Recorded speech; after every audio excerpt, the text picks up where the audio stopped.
Hi everyone, it's Janet Wakeland here with Remarkably Created, and I'm interrupting the new product reveal, although I do have two small sneak peeks in this video, to do our usual Friday at 2 o'clock Facebook Live. In this video, we're going to take a look at creating cards that move. I'm going to give you a very basic template that you're going to be able to do all kinds of variations on. I like interactive cards, but for me, I like them simple. When I start seeing like 10, 20, 30 steps in instructions, I start to kind of go, ooh, okay, maybe not, right? It's fun to look at, but maybe not for me. So I like to keep things fairly simple. I also like it when a project, a fold, a type of card such as this interactive card opens me up to lots of other possibilities, inspires my creativity to do more than just make this card one time and maybe just this sleigh version, for example. So let's dive right in and we'll make a card together, and then I've got some great variations for you, some tips on varying this and things like that. So some basic tools. It's nice to have a trimmer. If you do not have a trimmer to cut your cardstock, then a hobby blade and a ruler works great. That can help you cut your paper. It is nice to have a bone folder so that you can get a nice crease. Stampin' Up's trimmer also has a scoring tool in it, but it's still nice to go over that crease at the end. You're going to see me use our hobby blade and hobby blade attachment, as well as a paper piercing tool in a minute. You need some type of adhesive. For this project, I really like to work with tear and tape because it really grabs, or Seal Plus because again it also really grabs. So let's start first with some of the basics. And for your card base, I put it up in the description. This is really kind of the only have to in this whole project is the card base. And you're going to start with a card base that is 9 inches by 5.5 inches, which is what I have here, okay? So 9 inches by 5.5. So we're going to start with that piece first. And we're going to score the right-hand side at 1/2 inch. So we've scored this at 1/2 inch. And then we're going to come over here. We're going to slide it down so that the left-hand side is on the 4 1/4 mark. And we're going to score at 4 1/4. What that does is if you were to fold at that fold, it's a traditional card with a little 1/2 inch tab on the side. So you've got a score on the right-hand side, 1/2 inch in, and then you've got a score at 4 1/4 from this mark to this mark. That gives you a traditional card with a 1/2 inch flap. Let's go ahead and give ourselves just a nice crease on both of those flaps. And we're going to turn it over. And now we need a piece of paper for the front of our card. Again, some people like wider borders. Some people like the paper all the way to the end. Some people want it layered with 1/4 inch. Again, how you size this paper will be up to you. But for this project specifically, I'm going to use 4 inches by 5 1/4. Have a piece of paper from the One Horse Open Sleigh 6x6 pack that I am absolutely addicted to. And my card is going to pull left to right. So if you've got a print, you need to be aware of the directionality. Is your card going to pull left to right? Is it going to pull right to left? Or is your card going to be portrait mode, and is it going to pull up and down? So again, mine's going to pull left to right. And I want to capture a little bit of this fence because it is a sleigh that is being pulled along through the woods. So I'm going to go ahead and put this down at, I'm going to put it just past 4. Because I want a little bit of the color from the tops of the trees up here, a little bit of the mountains. And that means I'm going to flip it around and do 4 inches. Again, it just depends on what you want from your paper on your project. Okay, I wanted some of the fence line and I wanted to capture just a little bit of that pink sky. And then we're going to go ahead and cut it at 5 1/4. And if you've seen my box of scraps, you'll know that there's always great uses for those, or if you've seen any of my videos I've done on ideas for scraps. So if I was to hide this little tab, I have a 1/4 of an inch around, and that's what I like to have, is a 1/4 of an inch around. There's like this kind of weird little beetle bug that I was just swatting away. Sorry about that, guys. I don't know how many of you are kind of like icky about bugs, so I didn't want you to see that, but who knows where it came from. It's probably hot and trying to stay cool like the rest of us right now. But there, so we've got that put on, okay? So then you need to know what it is that you're going to have that's going to slide across. What is the element that you're going to use? Because that's going to help you determine where your slit's gonna go. So you're gonna start with that piece of paper that's 9 inches by 5.5. You're going to put a layer on it, and then you're going to have your stamped image, your die cut image, whatever it is, ready to go. So again, you know about where you want that slit to be. Now in this case, I want the sleigh and the horse to kind of go right along the edge of that designer paper. And I need a place to adhere the tab that's gonna pull it.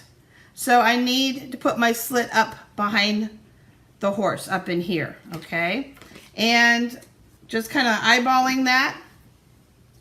The only hard part with this entire project is trying to give you like dimensions for every, because there's so many variables. It all depends. After this step, right after the base cardstock, everything else is kind of variable and a choice, but I'm gonna just give you the tips to empower you to use what you might have. So I'm gonna put this all the way down here at the bottom. And if I look at this, I'm eyeballing it, but about 1.5 inches up from can you see from the 5 to the 3? And that's 1.5 inches mark with a halfway mark in between. So I'm gonna take this and I'm gonna lay it down. And if you're gonna work with a hobby blade, you should have a self-healing cutting mat, which I happen to have, and I'll bring my self-healing cutting mat in. If you don't have a self-healing cutting mat when working with a hobby blade, then the insert, the cardboard insert that comes, for example, maybe with the kit collection package of supplies, with the paper pumpkin, with your cardstock, your designer papers, whatever those heavier chipboard and cardboard inserts are, save some of those and keep some of those around. Very rarely do I think you would ever press hard enough to go through your layer of designer paper cardstock and then all the way through that cardboard. But you definitely don't want to be using a hobby blade direct on your table or your work surface. The grid paper or the grid on your cutting mat is a great way to make sure that you're cutting all straight. And I'm going to move this all the way to the edge. And like I said, I want this to be about 1.5 inches.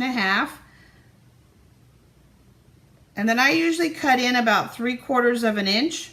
So 3/4 of an inch on either side. So we're just going to lay our hobby blade down, and I'm just going to slice it right along. And I'm going to go over it twice. And then you just kind of want to open that up, and I like to kind of just get it loosened up so that and if there's, for whatever reason, if there's any rough edge or something, just kind of run your fingers over it, but you need that little slit, okay? I'm gonna move this out of the way though, just to give you a better visual surface again. So we've got our slit. Now what we need is we need a tab. We need something that your element is going to slide along on, okay? And you can vary the width a little bit. Just know that by varying your width, it can determine how far out of the top part your project may go. But you're gonna see on one of my samples later where I did vary the strip. But for most of my cards, I usually use about 1 inch by anywhere from 2.5 to 3 inches, okay? What varies on the length will be, like this card is down here on the bottom. So I've got plenty of room to have that 3 inches. You're gonna see a card where the piece that pulls is in the middle, over to more one side, things like that. So, but just cut it 3 inches and you can always adjust it. So I'm gonna put this in place. I'm gonna make sure it's all the way over as far as that slit. I'm gonna just kind of lay my element down just to make sure I can't see it in the opening of the sleigh. I'm gonna leave it here, and I'm gonna use tear and tape.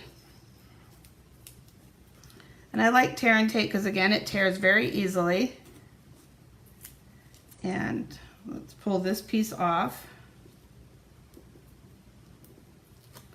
And then I'm going to put another piece on so I just got a nice firm grasp. Now I'm going to give you another tip before I actually press the sleigh down to this. One of the things that I have found with my elements to help them move a little bit is if I just lightly use my bone folder and just kind of not bend them, but curve them just a little bit. That raises them up, and if I have a greeting, even if it's flat or anything else on the card, it allows it to move a little more smoothly. The other thing too is if you find that you still like, this is only going to have adhesive right here. What I've done here to keep the edge up a little bit is I put 2 dimensionals, but then I wanted to get rid of the sticky because I don't want the dimensionals to stick. So your anti-static powder pack that you might use for embossing, if you tap it on the sticky, it coats it with powder and it's no longer sticky. It doesn't stick to anything, okay? You could do the same thing by putting some cornstarch in a little bit of cheesecloth and creating your own little anti-static pack if you don't have our embossing buddy. Okay, so that's some tips for you. Let's put all this back in the corner. I'm gonna line my sleigh up, and now I'm gonna press it down. Now one thing that I like to do is just kind of give it a trial run. Just kind of grab it from behind, and I can already see, let's just really smush that into the adhesive. So it is gonna slide down, okay? So I've got it moving.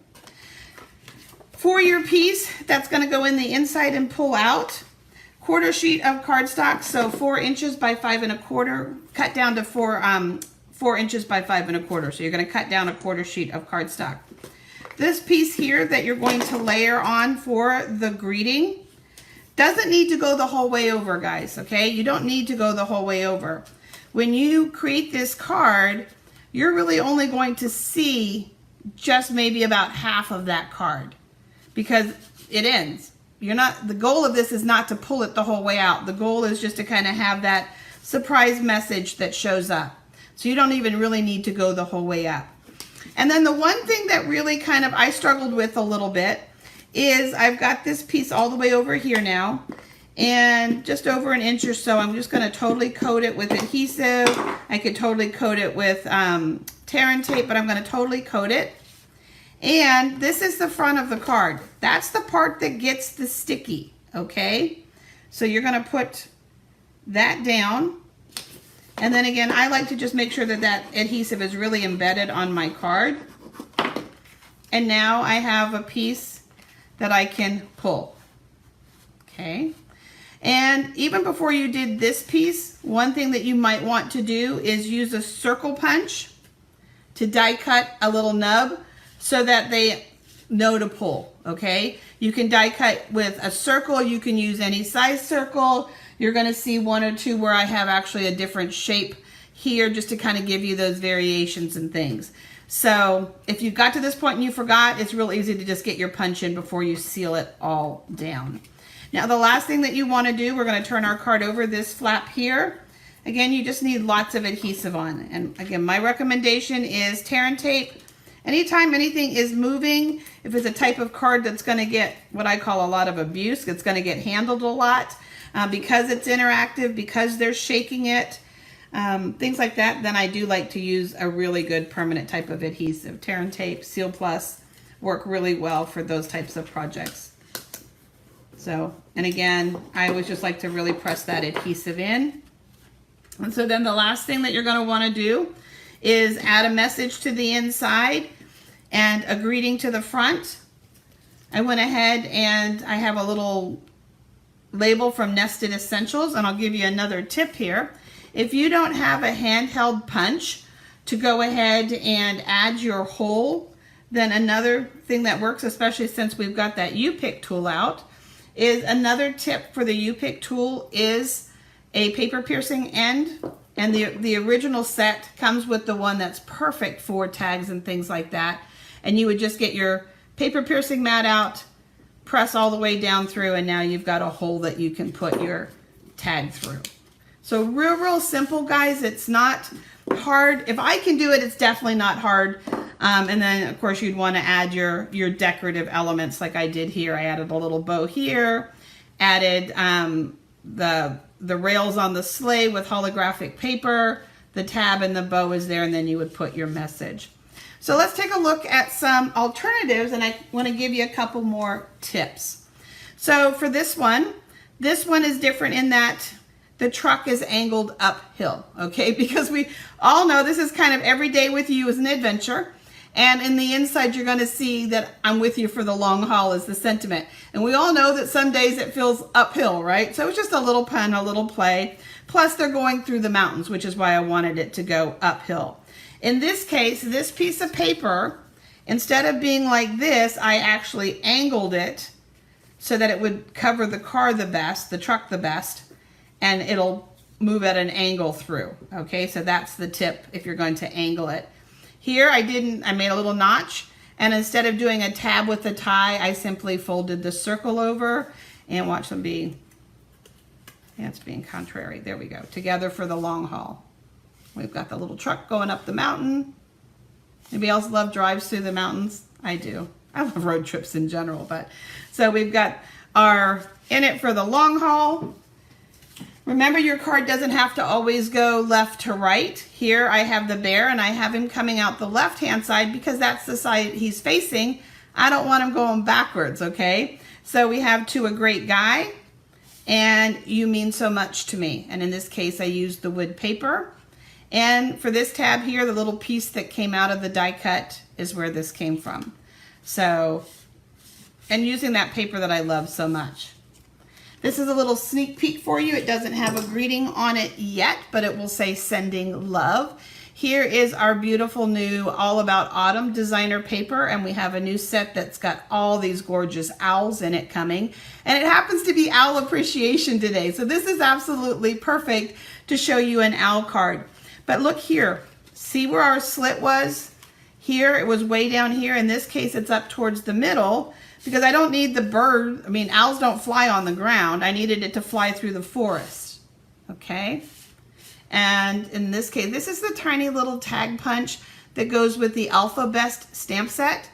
And I just put one front and back for a little bit of extra support. And then it'll say sending love. We'll put that on the front and I'll finish it and it'll get added to the gallery of holiday catalog samples. But happy Owl Day, everyone. So that's going that way. What would happen, let me just get this piece of paper out. So this is the card that we did.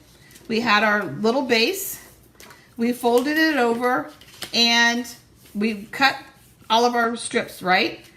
You can, every step the same, except for when you decorate it and things pull, they're gonna pull from the top. Here's an example for you, okay? We've got our little pizza guy. We've got some fun stuff here, and watch it stick a little bit. They've been sitting here in my humid office, which is not, I'm learning good for that. So, but anyway, you are supremely awesome. Okay? And I just put a little silver that comes in behind his head as he comes up. So they can go up and down as well. Here's another one for you. This is our beautiful Reach for the Stars suite of products. So we've got our rocket ship, and we've got our stars, and when we pull this up, our rocket's gonna take off and it's gonna say, may your greatest wish come true. Okay, oops, there we go. So, just sliding. And I will tell you, one of the things that I recommend doing is to literally work it before you send it, okay, making sure that it's really, really sliding nice. And then one more, giving you a little sneak peek of our Bones suite of products. So in this case, I have a little tomb that the skeleton's trying to break out of, the skeleton cat. I elevated the grass and kind of used my fingers to push it back. Anything you put behind what's sliding needs to be flat, needs to be secure, okay? So you really need to make sure that all of that is flat. And this is actually 2 dies. This is all part of the suite, the paper and everything. And when we pull it up, it says bonjour, right? Trick or treat. You're wondering what's coming, and then it says bonjour. So for those who love Halloween, this is a fun card for you, a fun project to go ahead and send. So again, one base, 9 inches by 5.5 with the score at 1/2 inch. And then the rest is simply up to decorating and deciding how you want everything to move. And real quick, just because this was laying here to remind me, remember I mentioned that sometimes I make my paper a little wider than 1 inch, and that would be in the case of this. This is such a big solid piece that I went ahead and made this a little bit wider to help this larger piece move. One other tip, I want to come back to this real quick while I've got you here. I don't want to forget to give you as many good tips as possible to give you success with this project. So in this case, he's got kind of an unusual shape, and trying to hide the tab in a way that it would be wide enough to really help move him wasn't really working well, so that's why he's backed by a circle. So that will also like stretch the objects that you can actually use. They don't all have to be as wide as the tab, right? Like if they don't fit on the tab, put a circle behind them, put a square behind them, do something else behind them to help them all hold. So a couple of things as we finished up. Right now I am in the middle of launching all of the new holiday catalog products, so I invite you to come back at 8 p.m. tonight when we look at the products in the Oh Holy Night suite, and that's video number 2. If you've missed the first video or a look at all of the designer papers, simply head up and click on the media tab on your phone. Click on the 3 dots or the little hamburger lines, depending on what device you're on. You'll find all of the videos up under that. And then hit like and subscribe and you won't miss anything, right? So yes, you can always watch later, Karen. Karen asked about watching later. The cool thing is we call them Facebook Lives because I'm live here in the minute. I didn't pre-record this, but it's saved to Facebook. So you can come back anytime. When you go up under that media tab, you're gonna find hundreds of videos, okay? So that's the nice thing about doing a video like this, is I can be live interacting, answering questions like Karen's, but then it gets saved right away automatically to Facebook. I don't remove them. I don't go back in and edit them. They're all right there for you to view at your time. But for those of you that can join me live, it'll be 8 p.m. Central Time tonight, guys. Thanks. See ya.